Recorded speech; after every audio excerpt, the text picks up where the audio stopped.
Hello, how are you today, Liz? I'm good. How are you? I'm wonderful, and I have a good one for you, I'm ready. especially because your specialty is youth. Mm-hmm. Um, Yeah, love them. Actually, real quick, if you want to maybe talk a little bit about what your mission is, just very briefly Oh, for anyone, yeah, this might be like the first time they're listening, and just kind of what you do in the mental health realm. absolutely. So, my name is Elizabeth Winings. I am a psychiatric nurse practitioner and I'm board certified across the lifespan. So, what that means is I can work with anyone, any age. However, I have over the past 10 years specialized in working with children and adolescents, which also means I have the privilege of working with parents. And so at Winings Wellness, we are an outpatient pediatric centric mental health practice. We do provide virtual care throughout the state of Florida. However, our in person care is in Northeast Florida, in Jacksonville. And so we're a team of psychiatric nurse practitioners. A few of us prefer a heavier load of children and adolescents, and a few work more with adults, which is a great blend because anytime you're working with children, you're going to get the adults that they come with. And so it's nice to be able to divide that up, right? Because you can't be all things to all people. So, yeah, at Winings Wellness, we believe in preventative mental health care, which means we want to meet you before there's a crisis. And we want to equip you with the skills to know yourself well and to cope with life. So, we're doing that through a variety of different things, sometimes therapy, sometimes medication management, other times family sessions, things like that. That's awesome. And one of the benefits of being one of Liz's best friends is that you call her and say, like, hey, am I breaking my kid? Hey, this is wrong with my kid. How do I be a better parent? Like twice a week. Hey, do you have a minute? Not from Jen. Jen is not twice a week, but like friends. Hey, do you have a quick question? Or I have a quick question. Do you have a minute? I'm like, My kid's falling apart. How do I fix let that? me call you when I'm driving. I love it. It's great. And then yeah, I do have good boundaries. I tell people when they need someone else. But for some of that, just like make me feel less crazy or alone in the world. It's really Yeah. nice to have that awareness. Like, Yeah. yeah, sometimes that's just life. There's Yeah. no guidebook, right? Oh my goodness. I remember getting I sent home wish. with my son from the hospital. And I was like, are you You guys couldn't gonna give tell me me this? anything else? Does anyone Hey, come if with me? fever goes above 99, give us a ring. Yeah. Okay, but they're breathing funny. What do I Right. do? It won't sleep. Yeah, it won't sleep. Oh man. Well, this is probably the most like on brand topic we've had for you since we've started these. But I get asked it not only through House of Halls, but Mhm, personally a lot. mhm, Mainly because it was something that I had to deal with. And mm, I don't know if I dealt with it correctly, but I dealt with it how I did. sure. Also had conversations with you about this previously, but it's about children and grief Okay. and just kind of how you navigate that. And I also know that this might be a 100 pronged answer. Mm, Um, but if we can kind of get, I don't know, like some basics or any advice that you have, and mhm. I'm happy to share what I did. Yeah. Again, don't know if it's right, but it worked for us, or it has so far. Um, but so I guess when William died, Mhm, my 17-year-old brother, he died by suicide in 2020, mhm, September. My oldest it was right before her fourth birthday. mhm.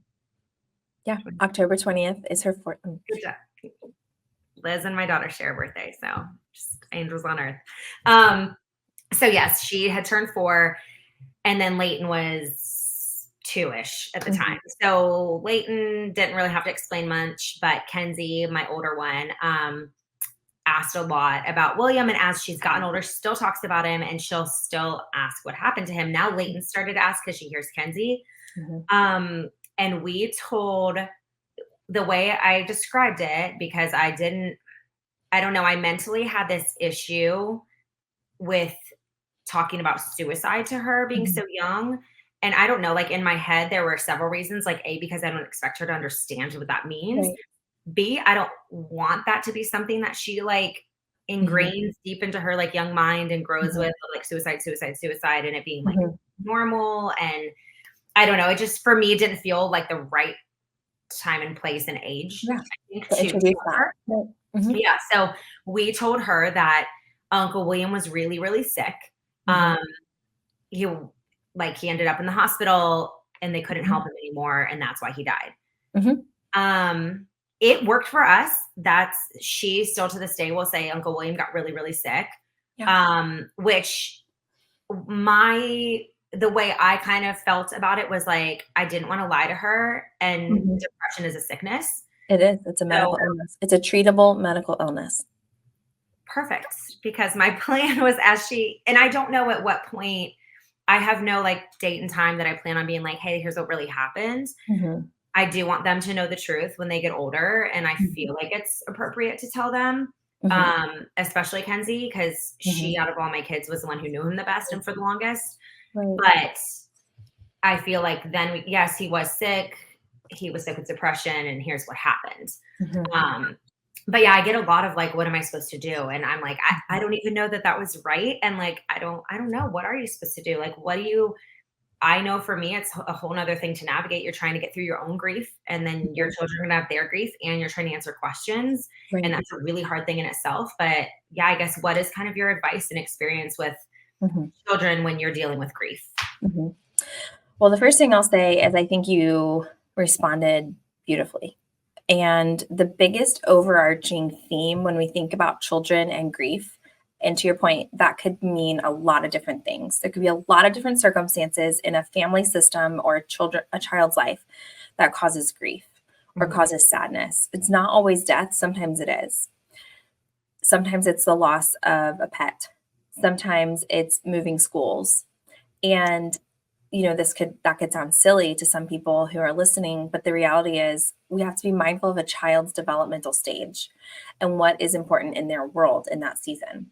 And so if we're going to hone in on this concept of death, children cannot fully understand death, that humans stop living. They do not have a place in their mind for that until the earliest that we would say is about age 5.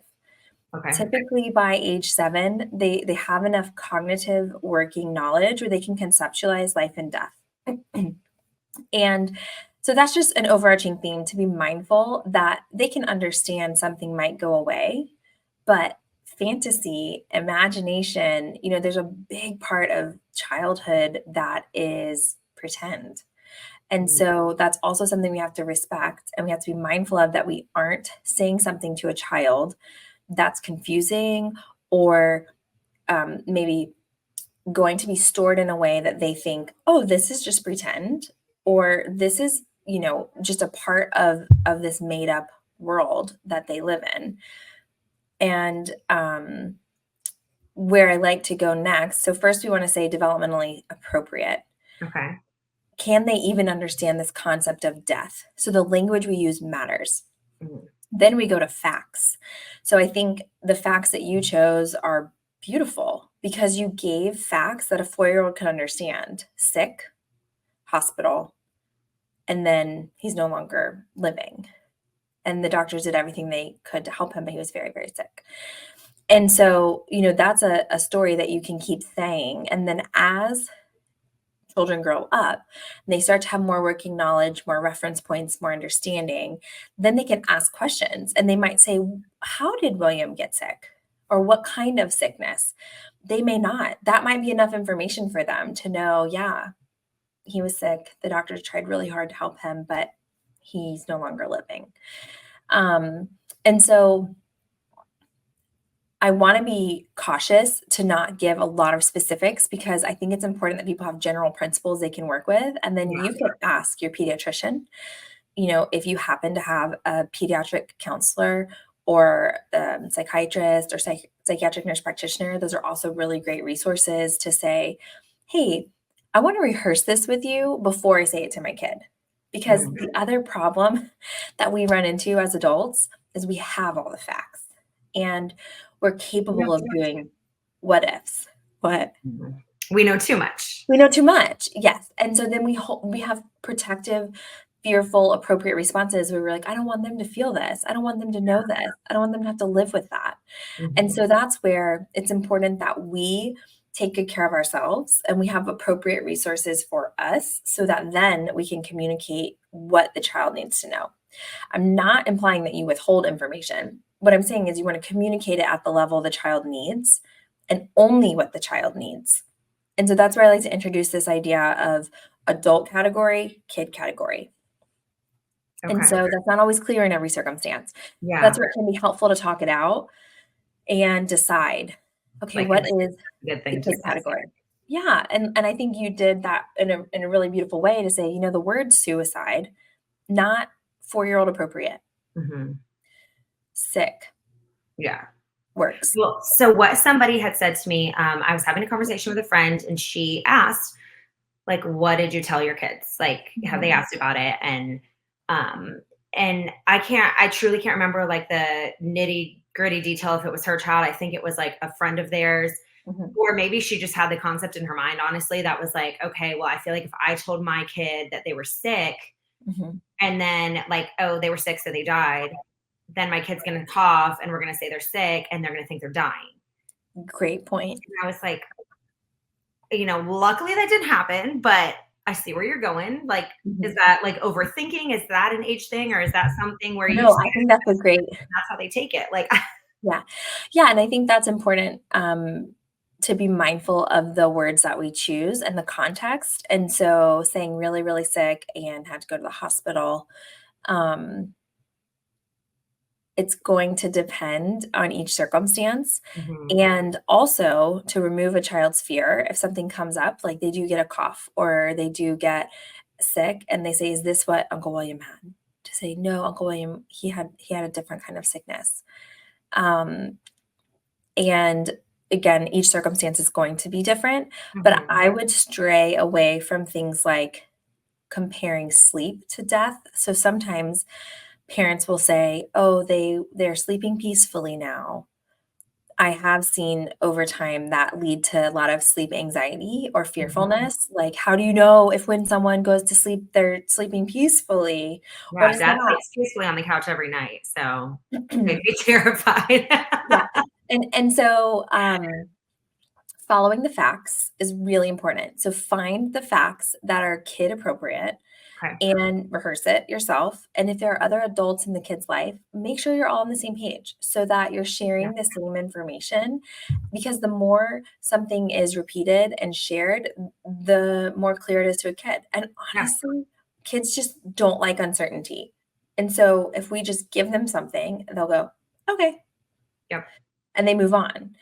We don't do that as adults yeah, because we have higher, brain development, more thinking, more life references, and so we're gonna go this, this, this, this, this, this, this.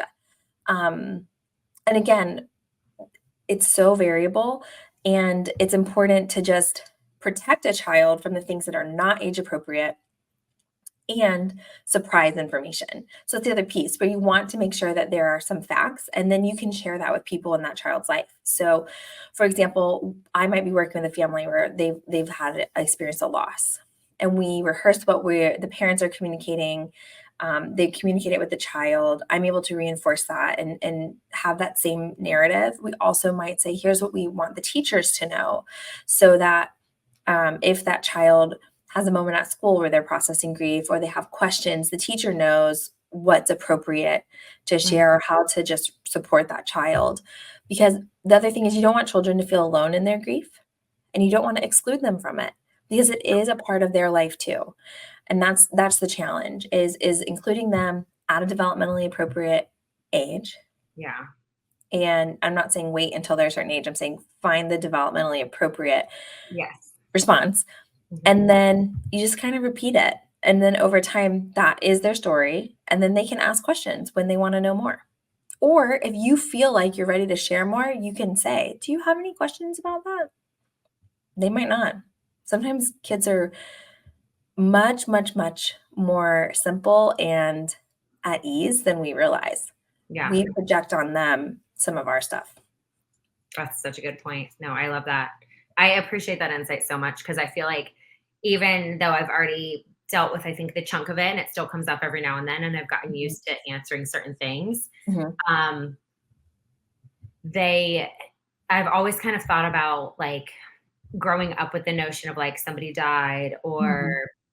I'm like, it is a part of life. And it's, do we sensationalize it and make it more than it has to be? Because when I see that process in Kenzie's brain versus another adult's brain, when they truly Mhm. grasp the Mhm. gravity of the situation, it is very different. And it's because she doesn't know the gravity of the situation. Mhm. And it will never be the same kind of trauma for her, which I love, but it took me a long time to kind of recognize that and realize that like the immense pain Mm. that we felt when it happened, she will Right. never actually feel, even when She's she's protected dating. from. Huh? She's protected from. Yes, 100%. Like, even when she understands the full story, I could tell her, step by step, play by play, what happened. She's never going to have that same version of grief that I will. Um, but it's interesting to watch her brain kind of like how she is processing it, how she does, how she remembers that, how she'll tell people. Mhm. But kids are just so matter of fact, right? Like she's 7 now, almost 8, and she'll say, "Oh, my Uncle William died. He got Mhm. really sick. He went to the hospital and he died, and Yeah. we won't see him anymore." And I'm like, but then there's times she'll randomly say, "Do you think he'll come back?" Right. And I'm like, I don't think so.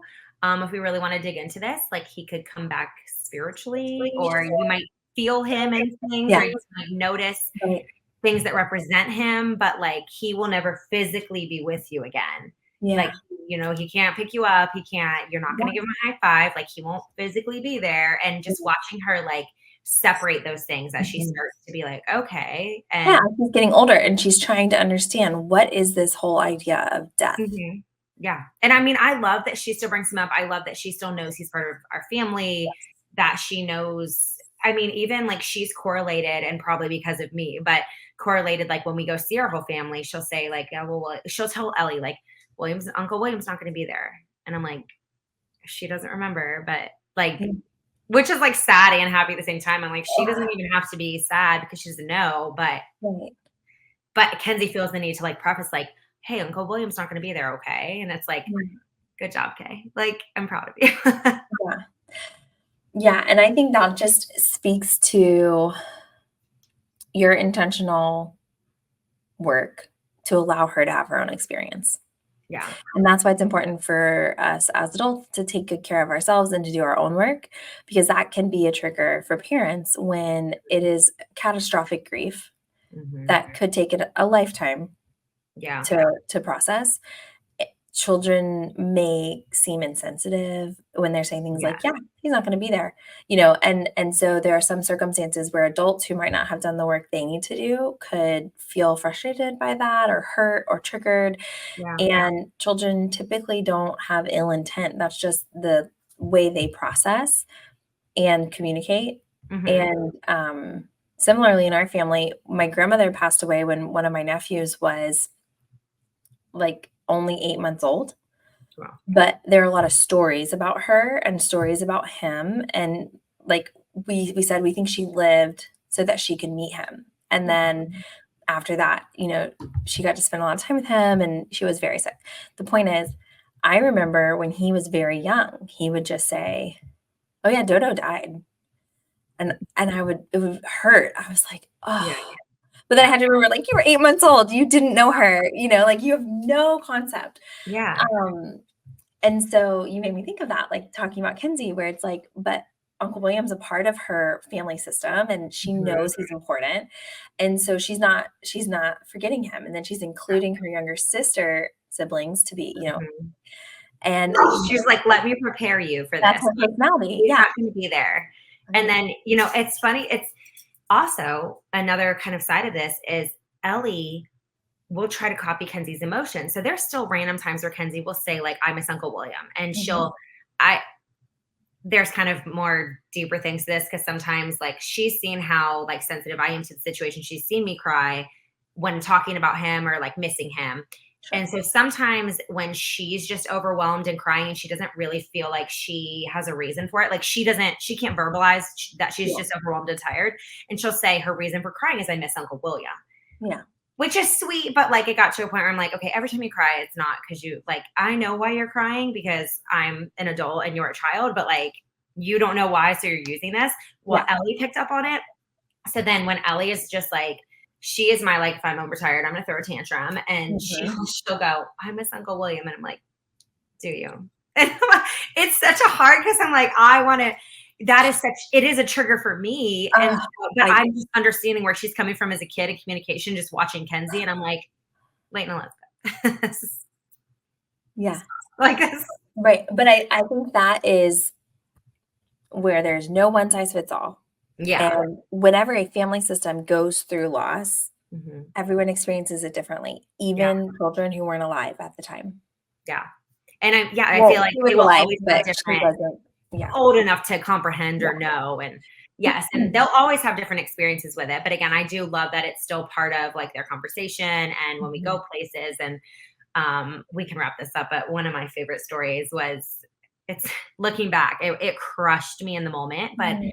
that first year, we were Mhm. going up to Wisconsin for Christmas. So every other Christmas, we go visit my mom's family. And I can't remember exactly how she said it, but she was basically like, well, Uncle William can't go. And I was like, no, baby, he won't be there. And she's like, well, I don't want to go to Christmas. It's not fair that Uncle William can't come to Christmas. And I was just like, Mm.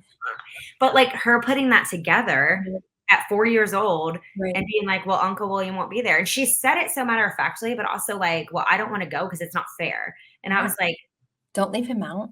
same girl, like I don't want to go either. And that's when I was struggling. We've talked in a previous podcast when about anticipating events, and I was really Mhm. struggling with that elephant in the room type, like we're all going Right. to be there, he should be there and he's not going to be, and I don't even know if I want to face this situation because I don't know how I'll process it. And I was going through Right. all of that, and she's just like, Uncle William's not going to be at Christmas. And I was like, if you don't think I've thought of that every day since September, like, but it's just, the way kids process is, it's honestly fascinating when you take the emotion out of it and to be Yeah. like how different their brains are. And So different.